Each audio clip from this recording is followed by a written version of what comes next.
എൻ്റെ അച്ഛൻ കുറച്ച് അഴിമതിക്കാരനോ എനിക്കൊരു ഹെലികോപ്റ്ററോ ഒക്കെ മേടിച്ച് തന്ന് കുറച്ച് അങ്ങനത്തെ ഒരു അച്ഛനായിരുന്നെങ്കിൽ ഞാൻ ഈ കാണുന്ന ട്രോളിനൊന്നും ഞാൻ റിയാക്ട് ചെയ്യില്ലായിരുന്നു. ഞാൻ എൻ്റെ ലൈഫ് എൻജോയ് ചെയ്ത് വേറൊരു നടക്കി പോകാൻ. പക്ഷേ ഞങ്ങൾക്ക് എൻജോയ് ചെയ്യാനുള്ളതും കൂടി ഞങ്ങൾ വോളണ്ടറിലി അല്ലെങ്കിൽ ഞങ്ങളതിനെക്കുറിച്ച് ഇല്ല അച്ഛൻ എനിക്കിങ്ങനെ ഇത് വേണം എന്നൊന്നും പറയാതെ തന്നെ അച്ഛൻ ഏൺ ചെയ്യുന്ന ആ വെൽത്ത് അച്ഛൻ്റെ ഡിസ്പോസലിന് തന്നെയാണ് വെച്ചിരിക്കുന്നത്. അപ്പോൾ അച്ഛനത് ആർക്കാണോ അത് പ്രൊവൈഡ് ചെയ്യാൻ ഇഷ്ടം അത് ചെയ്യുകയാണ്. അപ്പോൾ അതിലൊരു ന്യായമുണ്ട്. ആ ന്യായം വിട്ടിട്ടാണ് പല ആൾക്കാരും പല സംസാരിക്കുന്നത്. ഞാൻ എൻ്റെ കുറച്ചുകൂടെ ചെറിയ പ്രായത്തിൽ എന്ന് വെച്ചാൽ സിനിമ വന്നതിന് ശേഷം തന്നെ ഞാൻ നല്ലോണം വർത്തമാനം പറയുമായിരുന്നു. നല്ലോണം ഞാൻ ഇരുന്ന് തർക്കിക്കുമായിരുന്നു ഞാൻ ആൾക്കാരായിട്ട്. അച്ഛൻ ചെയ്യുന്ന പ്രവൃത്തിയെ പറ്റിയൊക്കെ ഞാൻ എക്സ്പ്ലെയിൻ ചെയ്യുമായിരുന്നു. അങ്ങനെ ഒരു സിറ്റുവേഷനിൽ ഒരു വയനാട്ടുകാരൻ അവസാനം ഞാൻ ഇത്രയും പറഞ്ഞു കഴിഞ്ഞിട്ട് എൻ്റെ അടുത്ത് ചോദിച്ചു, എൻ്റെ അടുത്ത് തള്ളുവാണോ എന്ന് ചോദിച്ചു പുള്ളി. അപ്പോൾ എനിക്കത് ഭയങ്കരമായിട്ട് കൊണ്ടു. അതിനുശേഷം വേറൊരു സിറ്റുവേഷൻ 2020 ഉണ്ടായപ്പോൾ ഞാൻ അങ്ങ് നിർത്തിയതാണ് ഒന്നും പറയാതെ. പക്ഷേ അപ്പോഴും ഒരുപാട് വേറെ കാര്യങ്ങൾ വന്നിട്ട് ഈ അന്യായമായിട്ട് എൻ്റെ വീട്ടുകാരെയും അച്ഛനെ മാത്രമല്ല എൻ്റെ അമ്മയും സിസ്റ്റേഴ്സിനെയും എല്ലാവരെയും ഫോട്ടോസ് സഹിതം വെച്ചിട്ട് പറഞ്ഞിട്ടുള്ള സിറ്റുവേഷൻസ് ഉണ്ടായിട്ടുണ്ട്. അപ്പോൾ അതിലെ എൻ്റെ ഒരു ആറ്റിറ്റ്യൂഡ് എന്ന് വെച്ചാൽ ഞാൻ ഇന്ന ആളാണെന്ന് മറന്നിട്ട് ഞാൻ പ്രവർത്തിക്കും. ആ ഒരു രീതി എനിക്ക് ആ പ്രവൃത്തിയാണ് എനിക്കിഷ്ടം. പക്ഷേ അതെനിക്ക് പറ്റില്ല ചെയ്യാൻ. അതുകൊണ്ട് ഞാൻ ഈ രീതിയിലൊന്ന് അത്ര നാൾ സഹിച്ചിരുന്നിട്ട് ഞാൻ റിയാക്ട് ചെയ്തതിൻ്റെ ഒരു അതാണ് കണ്ടത്. ഞാൻ അത് ഒട്ടും ഒരു തഗ് ലൈഫ് മോഡിലല്ല അത് ചെയ്തത്. ഞാൻ ഭയങ്കര വേദനയോടെയാണ് ഞാൻ ചെയ്തത്. ഒരുപാട് പെയിനോടെയാണ് ഞാൻ ചെയ്തത്. ഞാൻ രാത്രി ഒരു ഈ ആ കമൻറ്റ് ഞാൻ കണ്ടിട്ട് അല്ലെങ്കിൽ ആ ഒരു പുള്ളി ക്രിയേറ്റ് ചെയ്ത ആ സാധനം കണ്ടിട്ട് ഞാൻ ഒരു 12:30 അങ്ങനെ എന്തോ കണ്ടത്. ഞാൻ ഒരു 4:30 വരെ ഞാൻ അതും പിടിച്ചുകൊണ്ട് ഞാൻ വെളുപ്പിനെ ഞാൻ ഇരിക്കുമായിരുന്നു. അല്ല എനിക്ക് റിയാക്ട് ചെയ്യണം. എനിക്ക് പുള്ളിയുടെ വീട്ടിൽ പോയിട്ട് പുള്ളിയെ ഇടിക്കണം. എനിക്ക് അതാണ് എൻ്റെ മനസ്സിൽ വന്നത്. പക്ഷെ അതെനിക്ക് ചെയ്യാൻ പറ്റില്ല.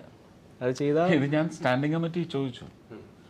സ്റ്റാൻഡിംഗ് കമ്മിറ്റിയിൽ ആർട്ടിക്കിൾ 69, 60, 70 ഇങ്ങനെ 60D അങ്ങനെയൊക്കെ ഉണ്ട്. പലതും എടുത്ത് കളഞ്ഞപ്പോഴത്തേക്കും ഈ ഒരു തോന്നിയാസം അങ്ങ് വർദ്ധിച്ചിട്ട് ഞാൻ സ്റ്റാൻഡിംഗ് കമ്മിറ്റി ചോദിച്ചു, ഇത് നിങ്ങൾ ലിബർട്ടിക്ക് വിട്ടുകൊടുക്കുകയാണ്, ഡെമോക്രസിയിൽ ഫ്രീഡം ഓഫ് എക്സ്പ്രഷന് വിട്ടുകൊടുക്കുകയാണെങ്കിൽ മോഹൻലാലിൻ്റെ ഒരു പടം ഇറങ്ങിക്കഴിഞ്ഞെങ്കിൽ മോഹൻലാലിനെ വിളിക്കുന്ന ഈ വാക്കുകളാണ്, നിങ്ങൾക്കത് ഓക്കെയാണോ?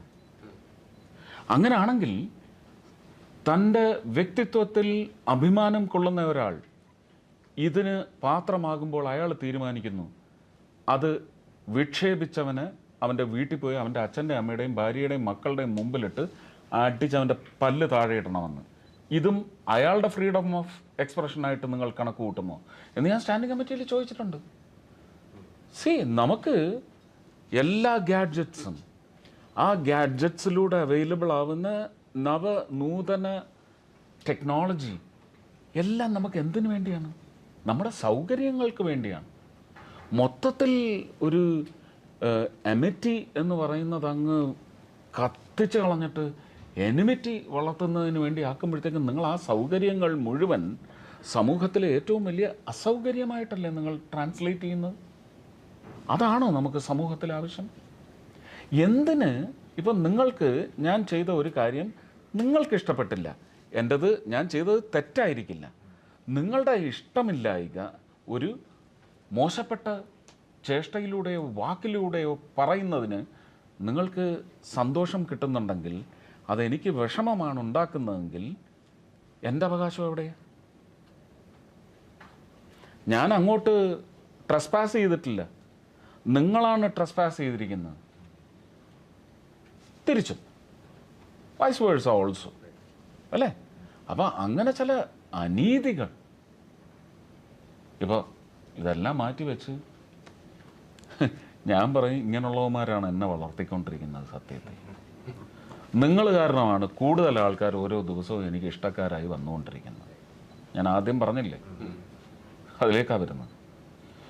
ഈ സിംഹവാലൻ്റെ പടം വെച്ച് ഇങ്ങനൊരു പോസ്റ്റ് ഞാൻ കണ്ടില്ല. ഞാൻ ഗൂഗിളിൻ്റെ റിട്ടോർട്ട് വരുമ്പോഴാണ് ഇത് കാണുന്നത്. അത് ഞാൻ തലേന്ന് കണ്ടിരുന്നെങ്കിൽ എൻ്റെ റിയാക്ഷൻ എന്താണെന്ന് എന്നോട് ചോദിക്കും. ഞാൻ പറയും എനിക്ക് ഏറ്റവും ഇഷ്ടമുള്ള ഒരു മൃഗം അല്ലെങ്കിൽ ഒരു ദൈവീക ജന്മം, ഇതേ സിംഹവാലൻ കുരങ്ങിന് വേണ്ടി നിങ്ങൾ എന്നെ വളർത്തുക കേട്ടോ. ഞാൻ ഈ പറയുന്നതിലൂടെ നിങ്ങൾക്ക് മറുപടി തരുന്നതിലൂടെ നിങ്ങൾ എന്നെ വളർത്തുകയാണ്, വല്ലാണ്ട് വളർത്തുകയാണ്. സൈലൻറ്റ് വാലി എന്ന് പറയുന്ന ഹൈഡൽ പ്രോജക്റ്റ് വരുന്നതിനെതിരെ സമരം ചെയ്ത് കൊല്ലം ഫാറ്റിമ കോളേജിൽ സുവോളജി ഡിപ്പാർട്ട്മെൻറ്റിൽ SFIക്കാരുണ്ട്. ഞാൻ അതിൻ്റെ ലീഡറാണ്. എനിക്ക് ഫുൾ ടെക്നിക്കൽ സപ്പോർട്ടെന്ന് പറയുന്നത് ഫൈസി എന്ന് പറയുന്ന ഞങ്ങളുടെ സുഹൃത്താണ്. അയാൾ SFI അല്ല, അയാൾ നക്സലൈറ്റായിരുന്നു. ഒരുപാട് കേസുകളിലൊക്കെ ഉണ്ടായിരുന്ന ആളാണ്. പക്ഷേ ശാന്തനാണ്. അയാൾക്ക് ഒരാളെ ഒന്ന് ഇടിക്കണമെന്ന് പോലും അയാൾ പറഞ്ഞിട്ടില്ല, അയാൾ ഇടിച്ചിട്ടുമില്ല. ഒരു ബ്ലേഡ് എടുത്ത് ഒരുത്തനെ പോകുന്നത് ഒന്നും അങ്ങനെയുള്ള ഒരാളല്ല ഫൈസി എന്ന് പറയുന്ന ആൾ. ഡോക്ടർ സലീം അലിയുടെ പ്രഥമ ശിഷ്യനായിരുന്നു ഫൈസി. ആ ഫൈസിയാണ് ഇതിൻ്റെ നീഡ് എന്താണെന്ന് പറഞ്ഞ് ഞങ്ങളെ പഠിപ്പിക്കുന്നത്. ശാസ്ത്ര സാഹിത്യ പരിഷത്താണ് ഞങ്ങൾക്ക് വേണ്ടുന്ന ഇൻഗ്രീഡിയൻസ് മുഴുവൻ തരുന്നത്. ഞാനൊരു നോട്ടീസ് ബോർഡ് തന്നെ ഉണ്ടാക്കി സുവോളജി ഡിപ്പാർട്ട്മെൻറ്റിന് വെച്ചു. ഞാൻ സുവോളജി ഡിപ്പാർട്ട്മെൻറ്റിൻ്റെ സെക്രട്ടറിയായി. SFI ആയിരുന്ന ഞാൻ അതിൽ നിന്ന് മാറി ഇൻഡിപെൻഡൻ്റ് ആയിട്ട് നിന്ന് പാർട്ടിക്കെതിരെ നിന്ന് ജയിച്ച് പാർട്ടിയുടെ കഠാര രാഷ്ട്രീയത്തിനെതിരെ ശബ്ദമുയർത്തി ഈ സമരത്തിന് ലീഡ് ചെയ്ത ആളാണ് ഞാൻ. അത് സിംഹവാലനെ പ്രൊട്ടക്റ്റ് ചെയ്യാൻ വേണ്ടിയായിരുന്നു. സൈലന്റ് വാലി പദ്ധതിക്ക് വേണ്ടി സുഗതകുമാരി ടീച്ചർ എന്തെങ്കിലും ചെയ്തിട്ടുണ്ടാവും, അങ്ങനെ പ്രകൃതി സ്നേഹികളൊക്കെ ചെയ്തിട്ടുണ്ടാവും. പക്ഷേ ഞാൻ അന്ന് എൻ്റെ അച്ഛൻ്റെ ബിസിനസ്സിൻ്റെ ഒരു ബലം കൊണ്ടൊരു ഒണിയൻ ടിഷ്യൂ പേപ്പറിൽ കോളേജിലെ ആൾക്കാർക്ക് മുഴുവൻ ആ ടിഷ്യൂ പേപ്പർ ഇങ്ങനെ എടുത്ത് ഒന്ന് തൊട്ട് നോക്കാൻ ഇഷ്ടമായിരുന്നു. ഒണിയൻ ടിഷ്യൂവിൽ ലെറ്റർ ഹെഡ് അടിച്ച ആളാണ് ഞാൻ. അതിനകത്ത് ഞാൻ കൈപ്പടയിൽ ഇന്ദിരാഗാന്ധിക്ക് കത്തെഴുതിയ ആളാണ്, മറുപടിയും നേടിയ ആളാണ്. അന്ന് അതിനകത്ത് രേഖപ്പെടുത്തിയ ഇതൊരു കാരണവശാലും ഇതിൻ്റെ ഒരു ഫ്ലോറ ആൻഡ് ഫോണ നശിപ്പിച്ച് കളയരുത്. Dear mother, declare silent Valley A national park. 82 അവസാനം, ഇത് 79 അവസാനമാണ്. 80-ലൊക്കെ അതിൻ്റെ പ്രോസസ്സ് നടക്കുകയാണ്. വലിയ സമരങ്ങളാണ് നടത്തിയത്.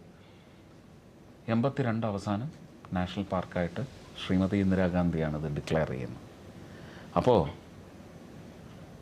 ഈ സിംഹവാലൻ കുരങ്ങ് എന്ന് പറയുന്നത് എൻ്റെ ഒരു ബ്രദർലി ഫ്രണ്ടാണ്. ഇതിൽ വ്യത്യാസം കണ്ടുപിടിക്കാമോ എന്ന് ചോദിക്കാൻ ഞാൻ പറയും, എൻ്റെ അച്ഛനും അമ്മയ്ക്കും ജനിച്ച ഞാനും എൻ്റെ അച്ഛനും അമ്മയ്ക്കും ജനിക്കാതെ പോയ എൻ്റെ സഹോദരനും എന്ന് ഞാൻ മറുപടി എഴുതിയേനെ. അതുകൊണ്ട് ഞാൻ ഒരുപാട് വളർന്നു പോയേനെ. മറ്റവൻ്റെ അടുത്താണ് ഞാൻ ഈ പറയുന്നത്. ഇനി അതിനകത്ത് എനിക്ക് ഇത് റിട്ടോർട്ടിന് ശേഷം കണ്ടതുകൊണ്ടാവാം എനിക്കൊരു വിഷമം തോന്നിയില്ല. പക്ഷെ ഞാൻ വിഷമിച്ചത് മുഴുവൻ ഇത് ആ ആളിൻ്റെ അച്ഛനും അമ്മയും എത്ര ദിവസം ഉറങ്ങാതിരുന്നിട്ടുണ്ടാവും. ഒരച്ഛൻ്റെ അഭിമാനം മകൻ കാത്തു എന്ന് പറയുന്ന ഒരു നന്മ ഇപ്പുറത്തുണ്ടെങ്കിൽ പോലും അതിനകത്ത് ഉറക്കം നഷ്ടപ്പെട്ട് ദ്രോഹിക്കപ്പെട്ട ഒരു അച്ഛനും അമ്മയും ഇല്ല. അതെനിക്ക് സഹിക്കാൻ പറ്റില്ല. അതുകൊണ്ട് ഞാൻ ഗോകുലിനെ കുറിച്ച് ഓർത്ത് നീ എൻ്റെ മോനാടാന്ന് എനിക്ക് തോന്നിയെങ്കിലും ഒന്ന് വിളിച്ച് അവനെ ഒന്ന് കൺഗ്രാജുലേറ്റ് ചെയ്യാൻ എനിക്ക് തോന്നിയില്ല.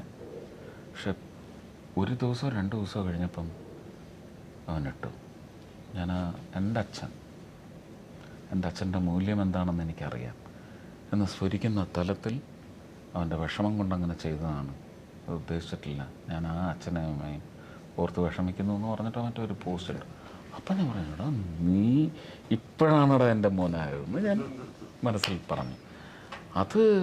അതൊക്കെ നമുക്ക് മാനുഷികതയാണ്.